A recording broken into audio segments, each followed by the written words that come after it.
இவர்களுக்கு அரசியலில் கர்நாடக அரசு மாதிரி காங்கிரஸ் ஆட்சி தான் நடக்குது. அந்த காங்கிரஸ் ஆட்சி முன்ன காங்கிரஸ்காரங்க இருந்தாங்க, பலமுறை காங்கிரஸ் ஆட்சி அங்க வந்து இருக்குது.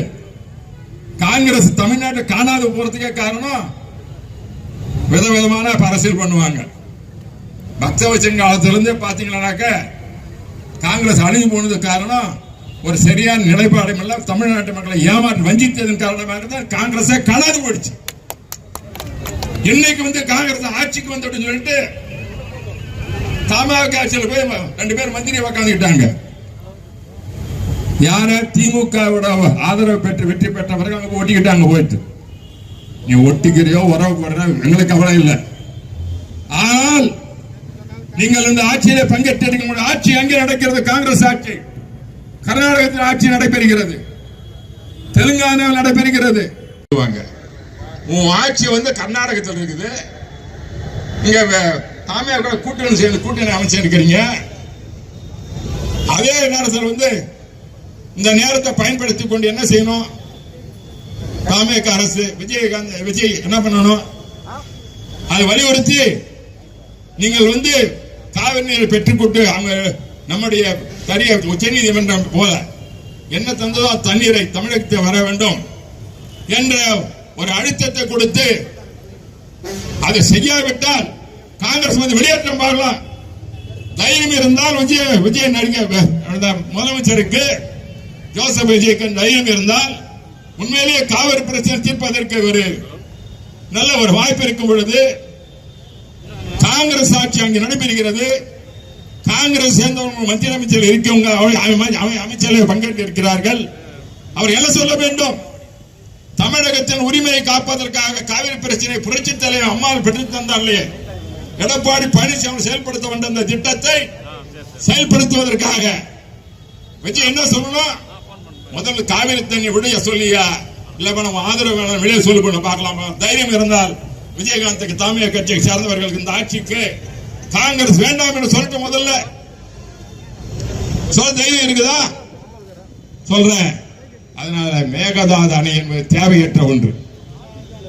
பெங்களூரு மக்களுக்கு குடிநீர் பெறுவதற்கு கிருஷ்ணா தண்ணீர் பெற்றுக் கொள்ளலாம். 1000 கோடி ரூபாய்க்கு மேல் செலவாகும். அது செய்து என்ன, அங்க இருக்கிற என்விரான்மெண்ட் இருக்கிற காடுகள்லாம் அழிஞ்சு போகும். இருக்கிறதே மழை பெய்ய மாட்டேங்குது. அந்த காடு அழிச்சுட்டாக்க மேகதாது பக்கம் காடு வச்சா என்ன ஆகும்? இருக்கிற மழையும் வராது. அது ஒரு பக்கம். 2வது அணை கட்டுவதற்கே அங்க முடியாது, கணை கட்ட முடியாது. கட்டினால் பாலைவனமாக மாறிவிடும். மேகதாது என்ற அணையை கட்டினால் அவர்கள் குடிநீர் என்று சொல்வதற்கு தவறான மக்களை ஏமாற்றி பெரிய ஒரு அணையை கட்டி அங்கும் நீரை அவர்கள் நிறுத்தி விடுவார்கள். அதற்காகத்தான் இந்த போராட்டம். இந்த போராட்டம் புரட்சி தலைவி அம்மா அவர்கள் உச்ச நீதிமன்றத்திலே வெற்றியோடு நாடி என்ன? தமிழ்நாட்டு மக்கள் உயிர் நாடி காவிரி நீர். வேற எதுலையுமே தண்ணி கிடையாது நமக்கு. காவிரி நீரானது மாநிலங்கள் சொந்தமானது, ஒரு மாநிலத்துக்கு சம்பந்தப்பட்ட கிடையாது. அந்த உரிமை கர்நாடகத்துக்கு உண்டு, தமிழகத்திற்கு உண்டு, பாண்டிச்சேரிக்கு உண்டு, கேரளாவுக்கு உண்டு. இது மாநில இடையே உள்ள ஒரு நதி. அந்த நதியானது ஒரு பகுதி மக்கள் பயணித்துக் கொண்டு மக்களை வஞ்சிக்க கூடாது.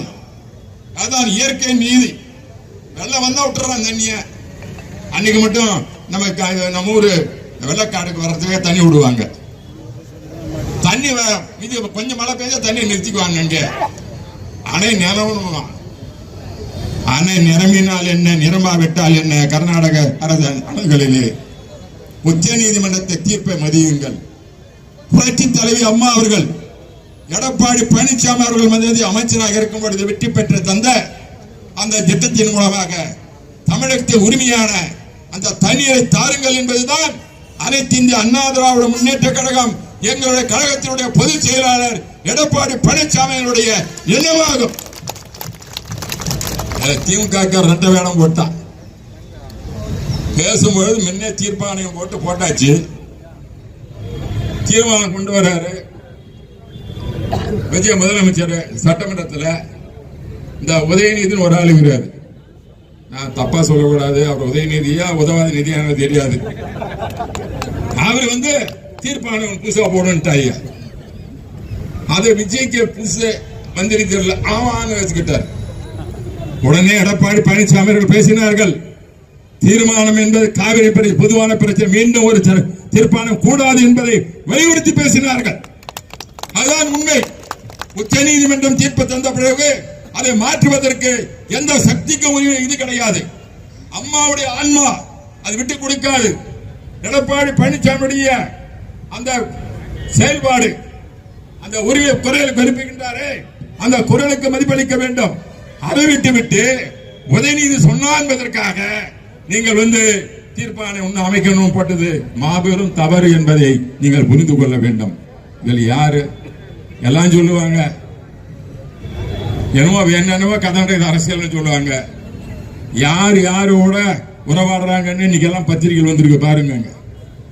திமுக தாமகாக்கம் விஜய் கட்சி உறவே வந்து கொண்டிருக்கிறது. இன்னைக்கு எல்லா பேப்பர்ல எழுதியிருக்கிறான் பாத்தீங்கன்னா, வாயே திறக்க மாட்டேன்றாங்க. வேலுவா இருக்கட்டும், நேருவா இருக்கட்டும், எல்லாம் மாமா மச்சா மாதிரி அங்க பேசின்னு உட்காந்து கிடக்குறாங்கய்யா. தமிழகத்தினுடைய உரிமையை விட்டு கொடுத்து கொண்டிருப்பது திராவிட முன்னேற்ற கழகம், அது போல தமிழக வெற்றி கழகம். இதுக்கெல்லாம் அடிப்படை காரணம் காங்கிரஸ் கட்சி. காங்கிரஸ் கட்சி காணாது போனதுக்கு இதுக்கு ஒரு காரணம். காணாத போயிடும். என்னைக்கு காங்கிரஸ் கட்சி விஜய் கட்சி கூட சேர்ந்தோ, விஜய் கட்சி காலி முடிஞ்சு போச்சு. அதோட தமிழக வெற்றி கழகம் முடிஞ்சு போச்சு. அதான் சொல்றது. அம்மா ஒரு முறை சொல்லுவாங்க, இந்த கூட்டணி என்பதை எல்லாம் நான் பார்த்துக் கொள்கிறேன் என்று சொல்லுவார்கள். இதையெல்லாம் சொல்வதற்கு காரணம் இன்றைய அரசியல் எங்கே சென்று கொண்டிருக்கிறது. மக்கள் தவறான ஒரு கட்சிக்கு வாக்களித்து விட்டார்கள்.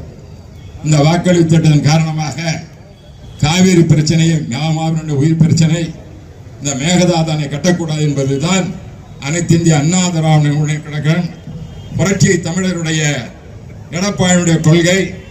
அதற்கு தமிழக மக்கள் என்று மாறுதோடு இருக்கின்றார்கள். ஆகவே தயவு மக்கள் அனைவரும் சொல்கின்றோம், மேகதாதானை கூடாது கூடாது என்பது.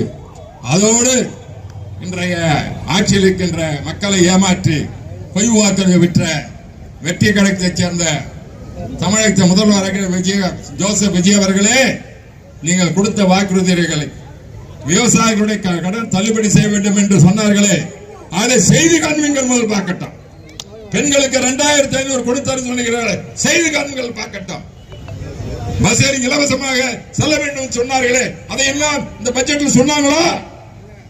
சொல்லுங்க, கேளுங்க. இல்ல சொல்றீங்க. நல்ல சத்தம் போட்டு சொல்லுங்க. விஜயகாந்த் விஜய் செஞ்சிருக்காங்களா? எதையும் செய்யாமல் ஏமாற்றிக் கொண்டிருக்கின்ற தமிழக வெற்றி கழக அரசு இந்த ஆர்ப்பாட்ட குரல் கொடுக்கின்றோம், செவி கொடுத்து கேளுங்கள் என்று சொல்லி இந்த கண்டன ஆர்ப்பாட்டம்